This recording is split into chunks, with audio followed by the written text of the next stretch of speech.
Why this is especially helpful for high achievers. High achievers are often rewarded for scanning for gaps, looking for things that are broken, and focusing on what needs to be improved. So that orientation can drive success, but it also over time kind of wires us to only see what's wrong. We're looking for exceptions. We're scanning all the time. And that keeps us sort of locked in that evaluation mode, which can really create a bias over time to urgency and efficiency. So we're hyper vigilant about what's not getting done, what can go wrong, etc. Gratitude is a way of counterbalancing that. So it doesn't lower our standards, but it helps our brain broaden our perspective and understand and register that not everything is urgent or unresolved. For people with a lot of responsibility, that can reduce internal pressure and help support you in making better decisions. So in this way, it's also a really effective self-leadership skill. It broadens your thinking and attention, especially when you're under pressure or stress. There's lots of ways to get into a simple gratitude practice. It doesn't have to be complicated, and that's one of the great things about a gratitude practice is just how accessible it is. So I first got curious about gratitude after having some very positive experiences during Shavasana in yoga class. So the part of the class at the end of the class when you're all lying down and it's just meant to be very reflective and very relaxing.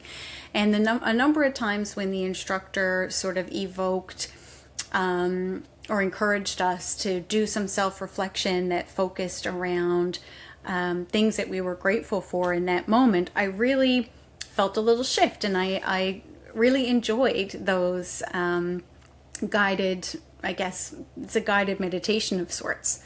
So from that starting place, I started to explore meditations on the Calm app. I don't know if you haven't used that, it's another great resource. It's about $90 a year, so it's not too crazy expensive, but that got me curious enough that I started doing some meditations around gratitude. There's lots of free ones on YouTube that are great resources as well.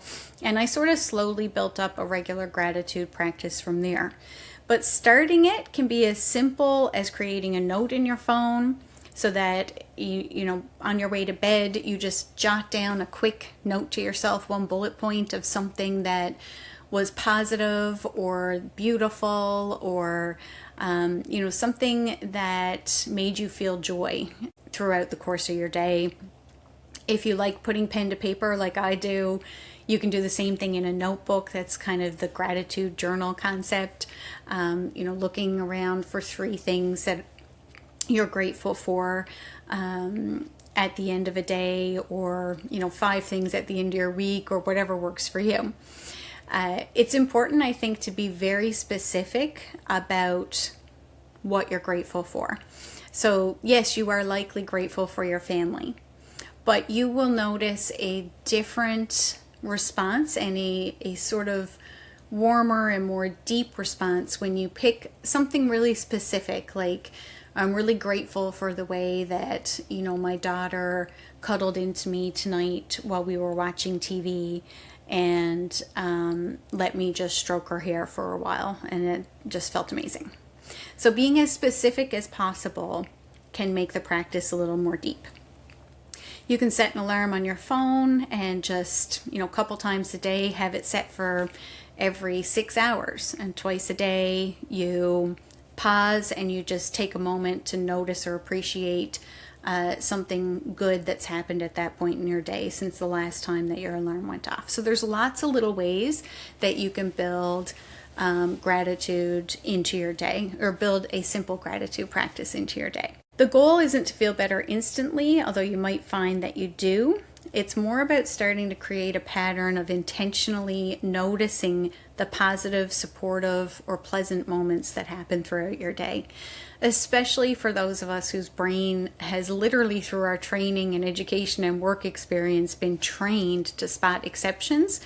Having this counterbalance in terms of a practice and forcing your mind to intentionally notice the things that are working well or that are supportive really does signal safety to your nervous system and can help you regulate when you're having a very intense day.